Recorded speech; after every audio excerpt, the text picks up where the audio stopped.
Thank you very much, Program Director, Cheryl Reddy, for giving me this opportunity to make my remarks to this important conference on behalf of the department and the ministry in particular.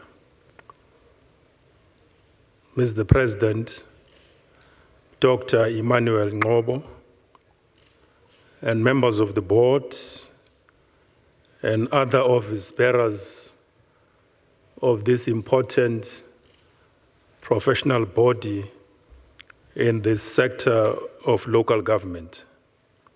Deputy Mayor of eThekwini Metro, Councillors Zandile Prudence Mieni and other councillors from this province and this city or metro in particular. Councillors responsible for finance, coming from all over the country, most probably representing our 257 municipalities. Municipal managers, and as well as CFOs, officials from National Treasury, and other national and provincial departments that are represented at this conference. Finance and risk officials from all the spheres of our government, the CEO of Moonsoft, Dr. Nicholas Maweni, together with your delegation, Mr. Sidwell Mufokeng, a long outstanding practitioner that I've known for many years in this sector and other areas of public responsibilities. Representatives of countries from our continent and as well as abroad, and our colleague here in particular from Canada. I suppose you are our special guest at this conference in this country, given the distance you have traveled to come and share your time with the people of South Africa and this professional body in particular. Lindy Nolte, Zippo Mdluli, representatives of the banks, sponsor organizations, distinguished guests, esteemed delegates, ladies and gentlemen, comrades and colleagues, fellow South Africans. Good morning, Goeie More, Sanbonani, Molweni, Kgotsong, Dumelang.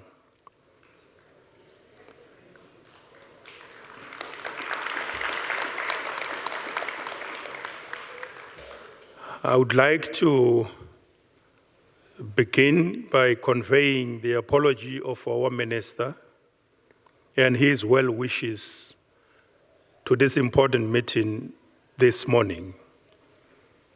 Our minister would have loved to be the one standing before you to make a presentation to this conference.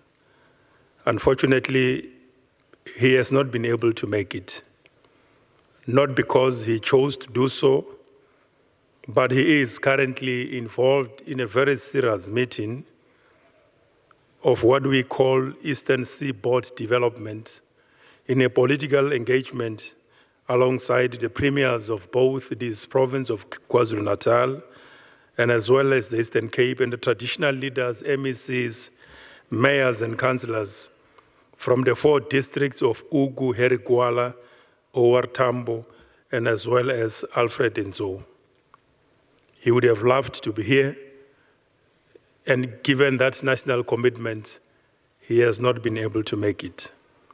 And therefore he chose that I must come and represent the ministry at this conference because we hold in high esteem the importance of this professional body.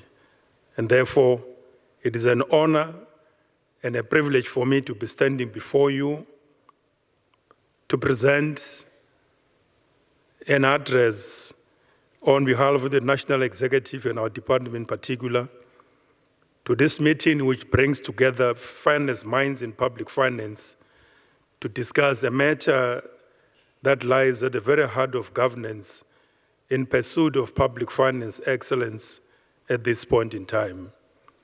And therefore, in the context of our constitutional democracy, the theme of this conference becomes even more profound.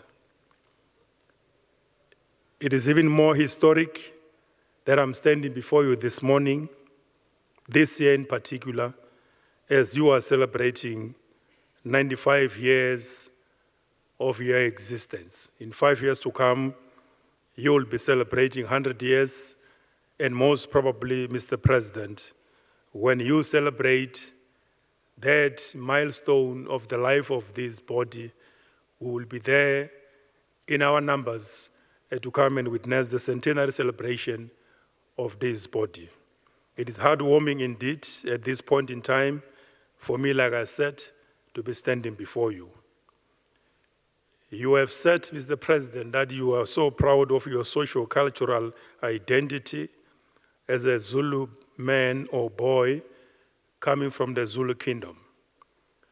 I am equally very proud of my socio-cultural identity as I happen to come from the kingdom of the Bapedi in the far north of this country, in an area called Skukune, as one of the princes by birth.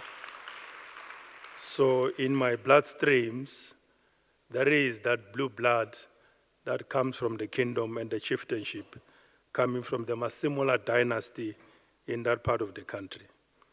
I'm therefore addressing you on behalf of the department, which is part of the Government of National Unity, which arose as a result of many causal factors, a phenomenon that is occasioned by the voters of this country, and complex as it is, we do have the capacity as the national executive and our department in particular, and we do have the appropriate wherewithals to manage this complex institution on behalf of South Africans, because it is the government that they chose based on the values enshrined in their constitution that says a government, democratic as it is in this country, shall be based on the will of the people. So the people of South Africa have spoken that together we owe it to themselves and the future of this land, and therefore we must hold each other by hands and take this country to its greatest performance. And as I do so and walk you through this presentation, let me prelude my presentation by remembering what was once said by other revolutionaries from whom we have been able to learn tools and the necessary theoretical instruments that made us to be who we are at this point in time. Let me borrow words from one of the greatest theoreticians and a tactician of the struggle for freedom and democracy, Ernesto Che Guevara, when he once said, open quote, "At the risk of seeming preposterous, let me say that the true revolutionary is guided by a great feeling of love, that it is impossible to think of a genuine revolutionary lacking this quality," close quote. The quality and the value of love above everything else. And secondly, let me also borrow a few words from the founding father of our democratic government, President Nelson Mandela, the chief volunteer of our struggle for freedom and democracy, who made it possible for us to be who we are as proud South Africans. He once said, as I quote, "A nation should not be judged by how it treats its highest citizens, but how it treats its lowest citizens," close quote. Mr. President, based on the above two quotations, it is clear that we cannot lead and manage the affairs of the people of this country without love. First thing first, As leaders in politics and administration, we must love the people of this country, black and white, and any one of them who lives within the shores of our republic. And secondly, we must do so to ensure social equity, realize higher degree of effectiveness of government systems, and defend the resources of the state as patriots.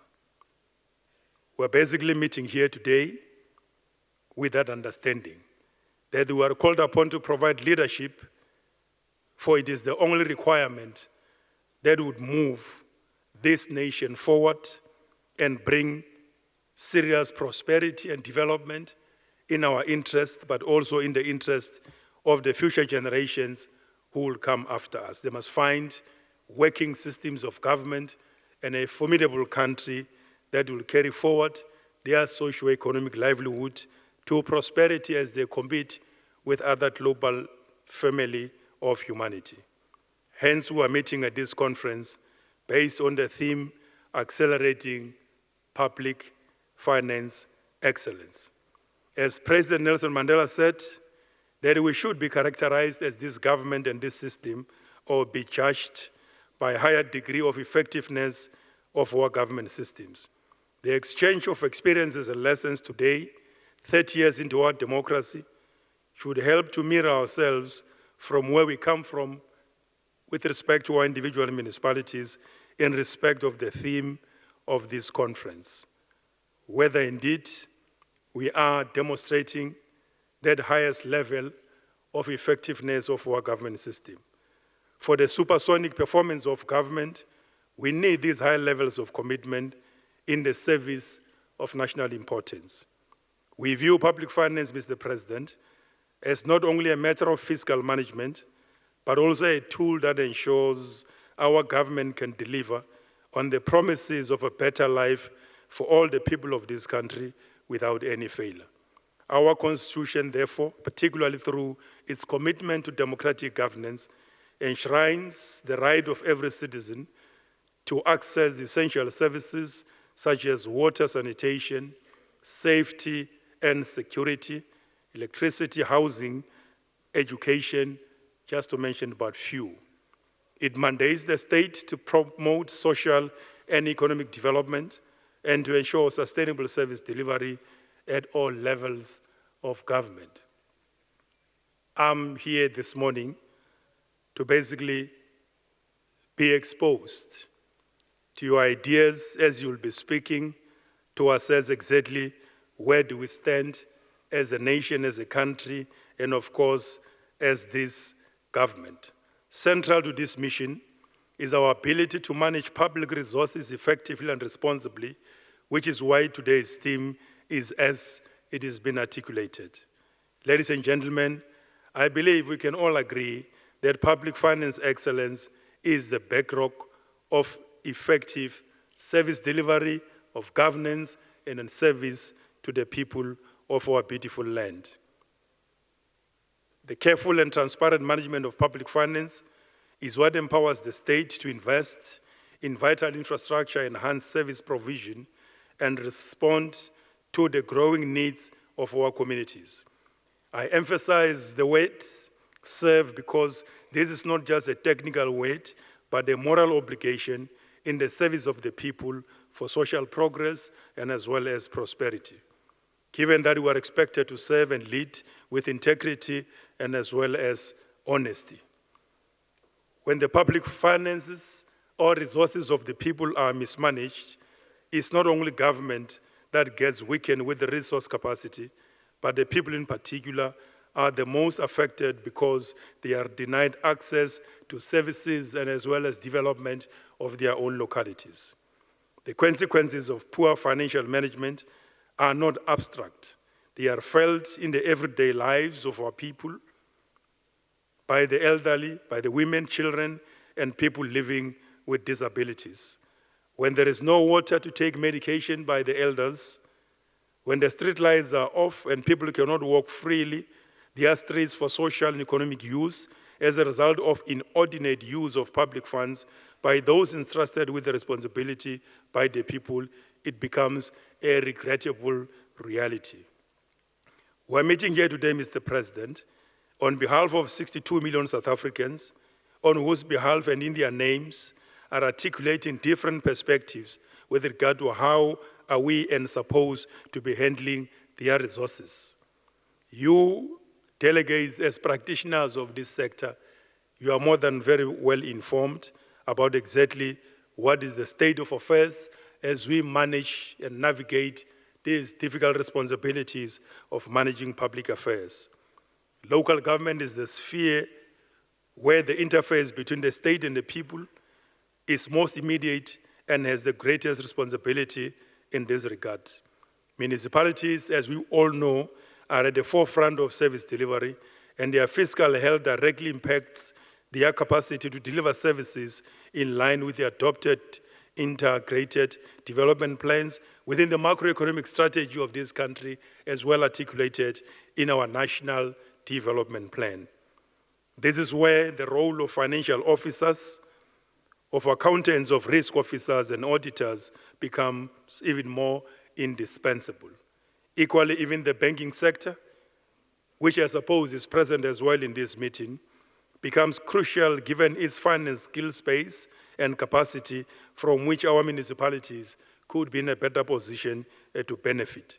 I would like to appreciate the presence of the banking sector in this conference because their partnership with government and the services they render are highly appreciated, and they position our municipalities for better financial management as they get support continuously from them. In this regard, we would like to encourage such close relations of exchange and support in sharpening the efficacy of the system. Mr. President, integration of risk management seamless into the daily business enterprising of government and making it part of municipalities' high-level strategy and planning processes brings the right shift in orientation and as well as approaches. As part of striving for public finance excellence, risk management continues to be an integral part of good governance. It strengthens approaches for municipalities to reach effective performance against performance outcomes and conformance to their objectives. By accelerating public finance excellence, we ensure that local government can meet the constitutional mandate to deliver services that improve the quality of life of all South Africans. Mr. President, we are living in time of significant economic challenges, domestically and as well as globally. This impact of global events, which we all know from geopolitical dynamics and confrontations, those have not left us unspared. And unfortunately, their impact on our economic capacities going forward has had very negative impact, and it has created tough fiscal environment for global nations of state, and ourselves in particular, who are also in the equation. In this regard, there is a global phenomenon around our sector of municipalities which depicts and articulate our conditions in different ways. We see municipalities globally, including us here at home, facing challenges of budget deficits, where even most of them pass unfunded budgets, a phenomenon which must not be promoted, which must be eradicated as a matter of reality, because it is a signal of challenged financial system and situation by those of us who are taking decisions at that level. Municipalities facing possible bankruptcy, financial debacles, deteriorating and unmaintained infrastructure, declining quality of services, increased urban poverty, mounting social exclusion and spatial governance challenges, low revenue base, declining asset base, and of course, affected growth enhancing expenditures. In our country as well, we do have some of the above mentioned features in our local government system, which are a clear indication of the inherent challenges and difficulties that indubitably would negate the essence of public finance excellence. Municipalities in our country face increasing demands of services, Displeasures of which related to that is seen in many communities where they talk to you in different ways, either formally or informally, as they come and demonstrate their appreciation or their non-appreciation of the services that you give to them. A mandate bestowed upon them, your good selves in particular, as councillors and officials, it is for you to appreciate that notwithstanding the stretched and limited resources, you are equally important, expected to provide these services. It is upon your good selves as leaders who have a huge or a wondrous responsibility to navigate these realities, to see an opportunity to build resilient and innovative financial systems that can weather all these storms and withstand these challenges. Mr. President, we have adopted the Integrated Urban Development Framework as the National Executive and this department in particular, as the policy intervention to address related systems of governance and as well as management challenges. And we are quite clear that senior officials and politicians at the local government level are quite familiar with these policy instruments, its intentions on how best we could stabilize our municipalities, provide services, but above them all as well, have a formidable system of local government that must withstand the challenges of today and of course of tomorrow, so that even those who are still in the womb of the future would come and find a system located within this family of a professional body being capable of managing the affairs of the people with love and as well as with commitment. Resilience in public finance is not simply about surviving difficult times, Mr. President. It is about adopting forward-looking strategies that prioritize long-term sustainability over short-term fixes on how do we get our finances well stabilized. This calls for us to strengthen our financial systems, invest in skills development, and embrace technology to improve efficiency and delivery of services. It is our understanding that finance does not need ordinary thinking. It is our understanding that finance does not need ordinary thinking, based on cognization, because that negates dialectical reasoning, which play a profound role of vital analytical significance in ensuring proper finance use and correct decisions as we move forward. Our role as the Ministry of COGTA in accelerating public finance excellence is key, working together with provinces and all of you as practitioners at this level to promote cooperative governance between the three spheres of government in the interest of our people, on whose behalf, in their names, we continue to meet and talk about our people, our people, our people. Conscious at the back of our minds is the fact that these poor South Africans, ordinary as they are, they have placed their hopes on those of us who are privileged, politically and administratively, to be presiding over the public affairs in their interest. The principles of cooperative governance, as set out in Chapter 3 of the Constitution, call for intergovernmental collaboration and coordination in the management of public finances. By ensuring alignment in planning and budgeting across all spheres of government, we believe that the country would be in a better position to deliver services more efficiently and effectively. In this regard, Mr. President, intergovernmental fiscal relations system addresses and influence the nature, scope, and depth of policy intervention, with its impact measured through distribution of nationally collected revenue and expenditure related thereto. The evidence of expenditure depicts horizontal fiscal imbalance, probably caused by assumptions made in the 1998 White Paper on Local Government, a matter that is receiving our attention since the President made a call recently that there is a need for us to review local government funding model. Working together with the Presidency and National Treasury, we are hard at work and seized with the responsibility to produce a concept document on how do we see the future rearrangement of the funding model of local government. This seventh administration, under Government of National Unity, led by the Commander-in-Chief of the Armed Forces of this country, President Masemola Ramaphosa, he has placed on us a huge responsibility to produce a policy on the funding options of local government, because the assumptions which were made in 1998 in the white paper on local government, from experience 30 years into democracy, they have proved otherwise. Going into the future, we need an alternative. You, as practitioners in the sector, we will be working very closely with your good selves to give us ideas on how best we can package that, so that in the near future, that policy can be made law of the Republic for Treasury and Finance and Fiscal Commission to begin to work on new models, on new formula that will allow local government to be a major beneficiary of the national fiscus.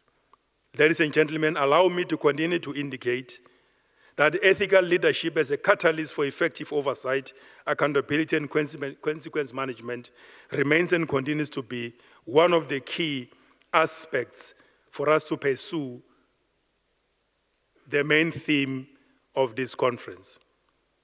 Therefore, ethical leadership is more than a platitude or a parlance. It is the foundation upon which we build accountable and transparent governance ecosystem. In recent times, we have seen concerning patterns within our municipalities and other state-owned entities and institutions. But because we are in a municipal space, I will confine this within the purview of where we are.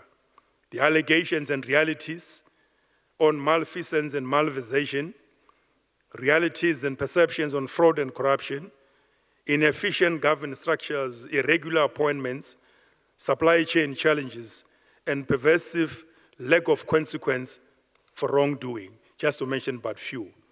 These issues not only hinder service delivery, but they erode public trust and confidence in our system. The path forward requires more than policies and strategies. It demands of a fundamental shift in the culture of governance and commitment to ethics, to integrity, to accountability at all levels, from administrative staff to the highest tiers of council leadership. This requires value-based leadership amongst ourselves, infused in the system and deepened in the political and administrative structures of our local government.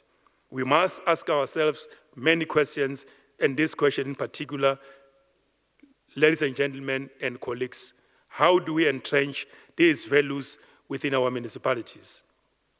And the answer is very simple.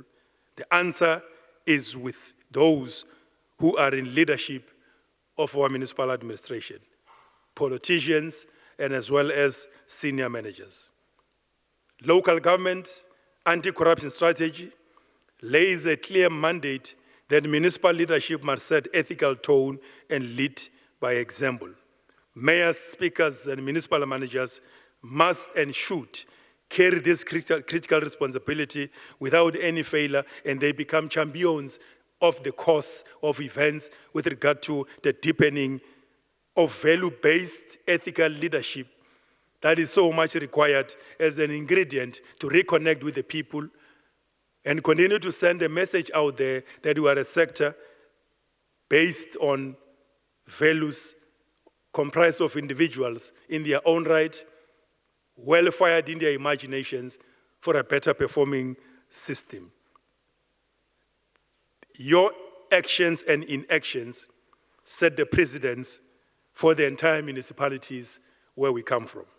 It is not just about avoiding unethical behavior, but actively promoting a culture where ethical leadership should become a standard. Mayors and municipal managers, speakers and chief whips, and all of us, like I said, we must infuse value-based ethical leadership to become a standard, not just an issue of by the way.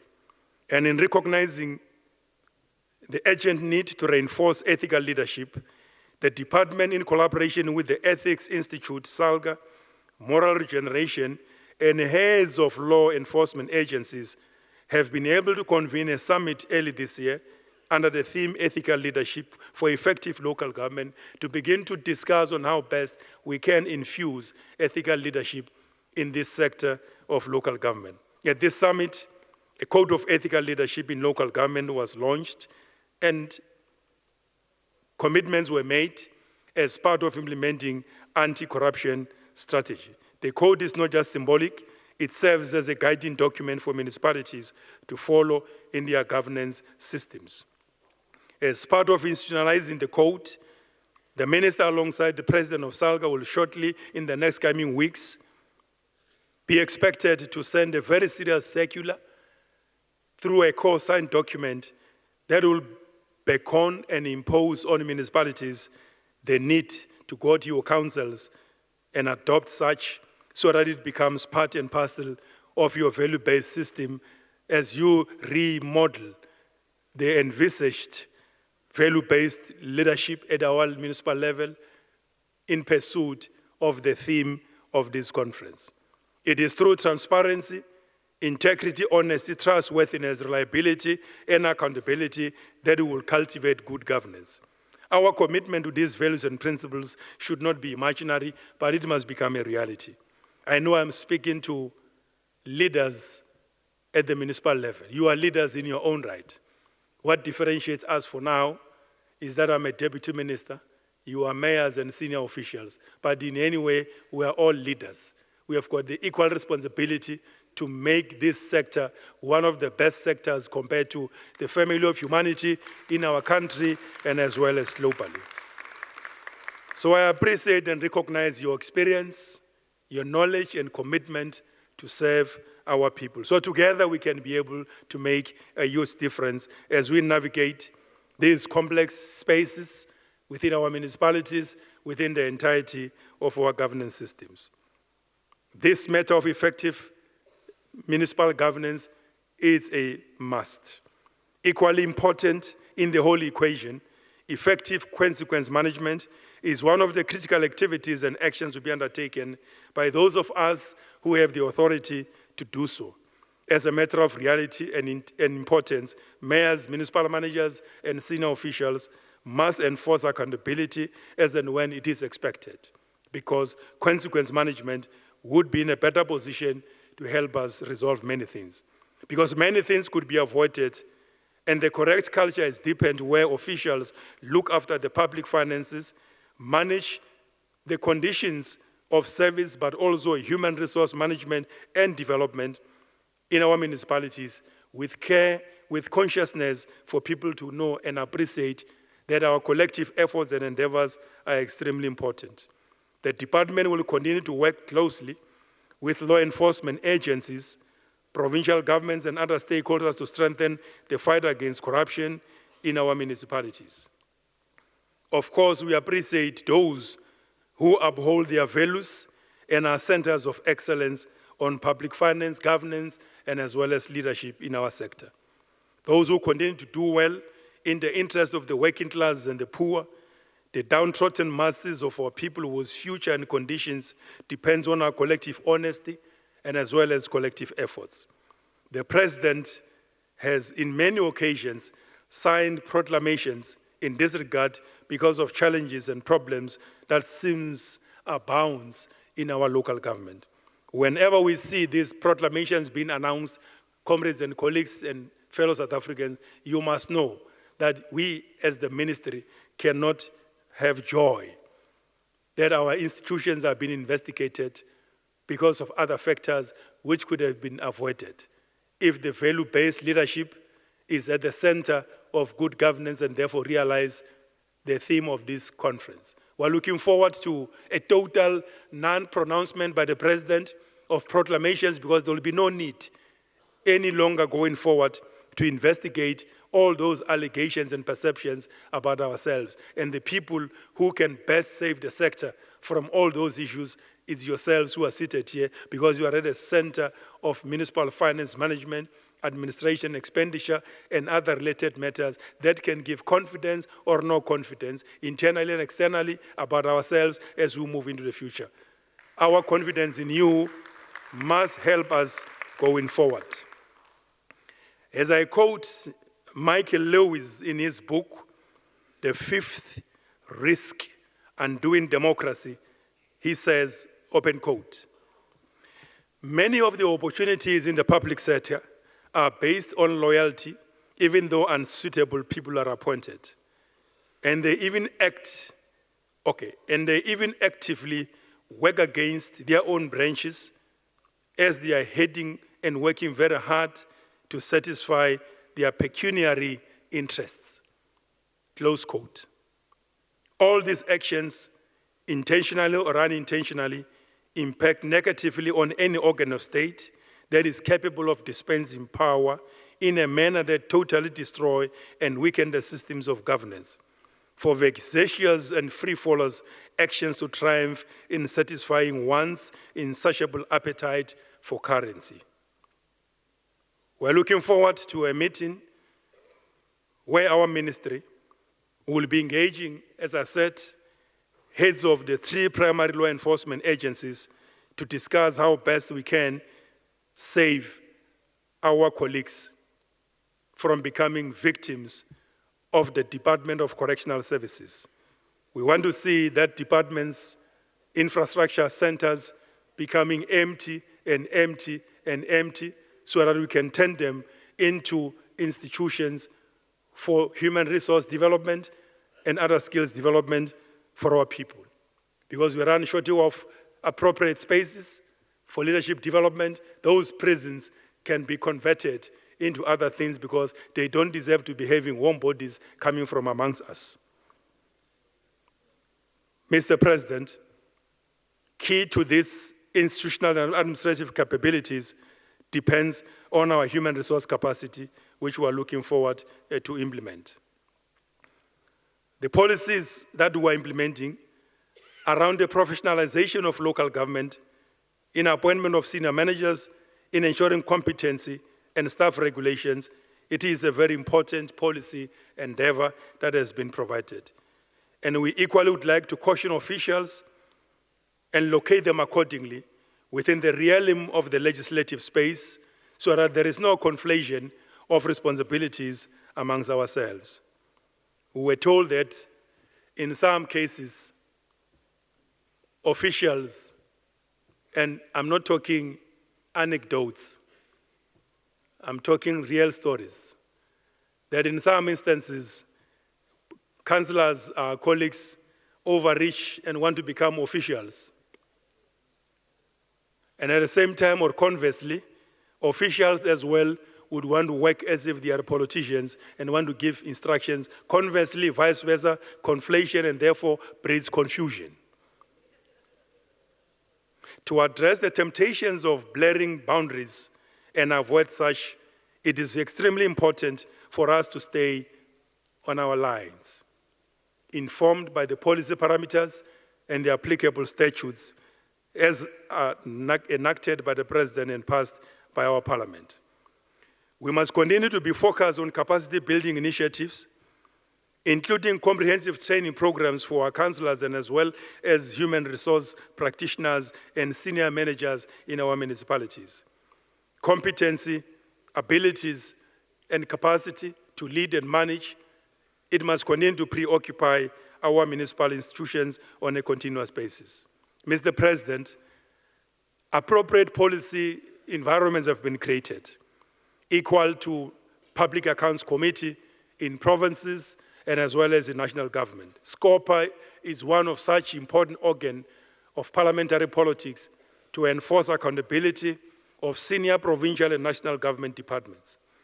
At the municipal level, MPEC becomes a primary organ of municipal and legislative governance to look after Auditor General's findings and do appropriate assessment analysis for proper reporting and accountability to the municipal councils and therefore the people they are serving. But unfortunately, I must say that our experience in the recent past since we got into office as we interact with the municipalities throughout the country, we have been to a number of provinces. We are still coming to your own provinces. We will be interacting with your good selves. The preliminary findings are that these committees are at different levels of functionality. And in most instances, their impact is not felt. And this is despite training that has been offered and capacity assumed to have been built. We are calling upon councillors who are here and mayors and municipal managers, but councillors in particular, to take responsibility of MPEC very serious.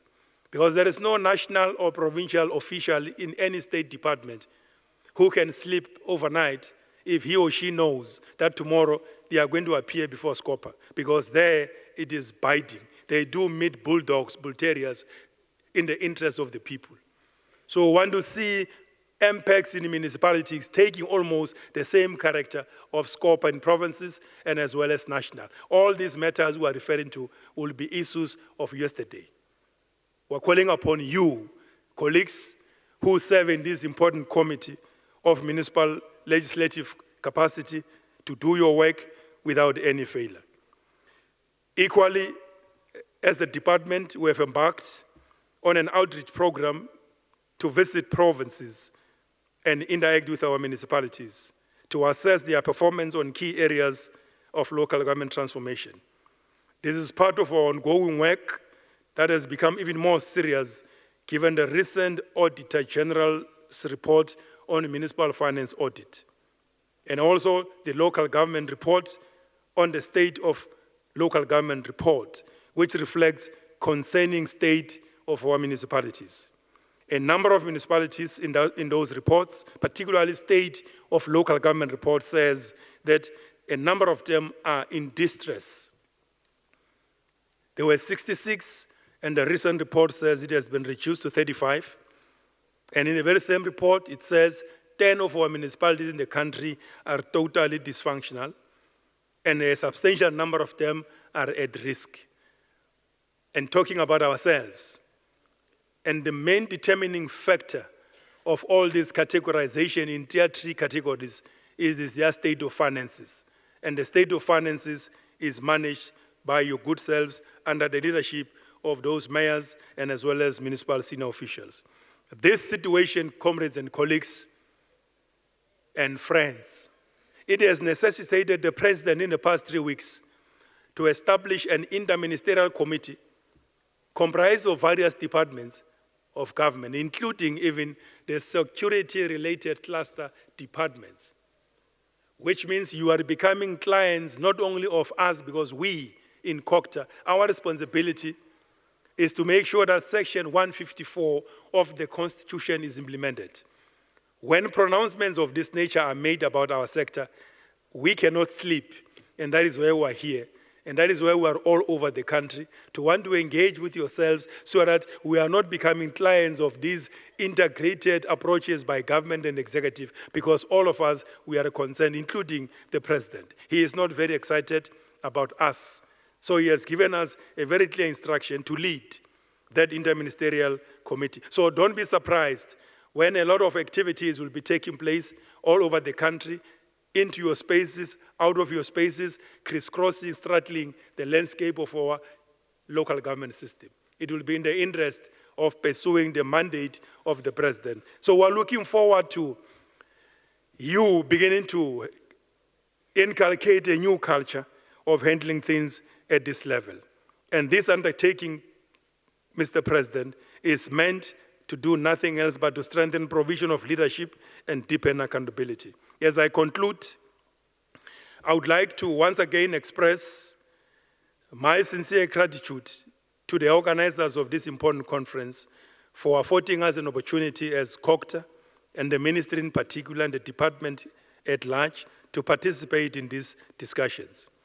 It is through platforms like this that we collectively engage, share insights, and develop strategies to address the pressing issues facing our sector in this country.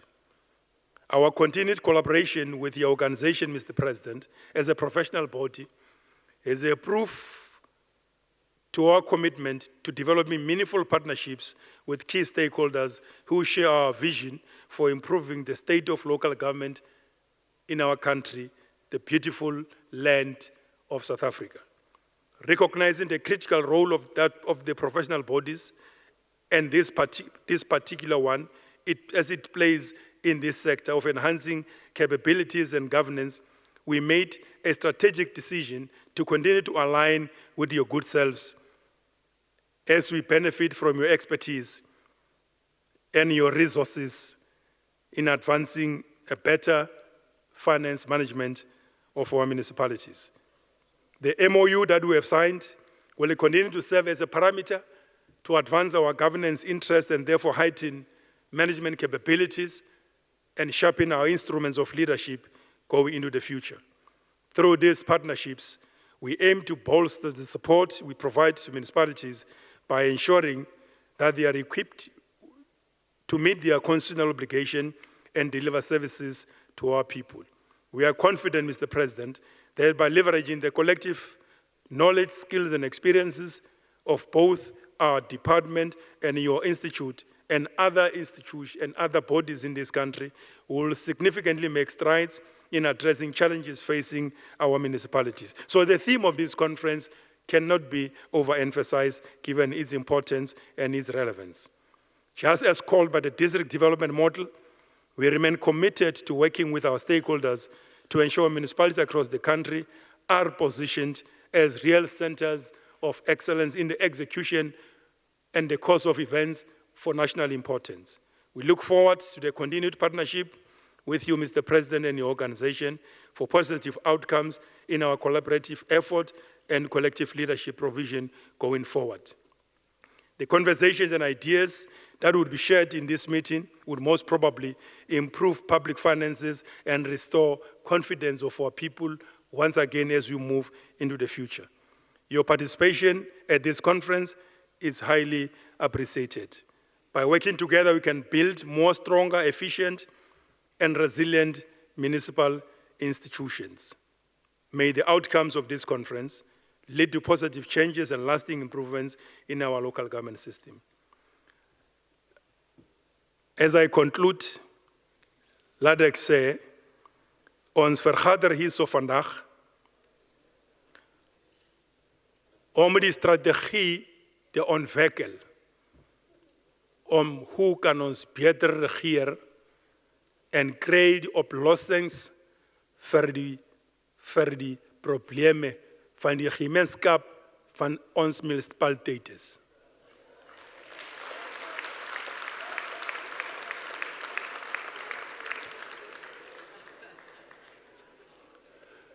En ons maak so, ons moet altyd maak seker dat ons veg die misdaad, want dit stel die lewe van die mense in gevaar.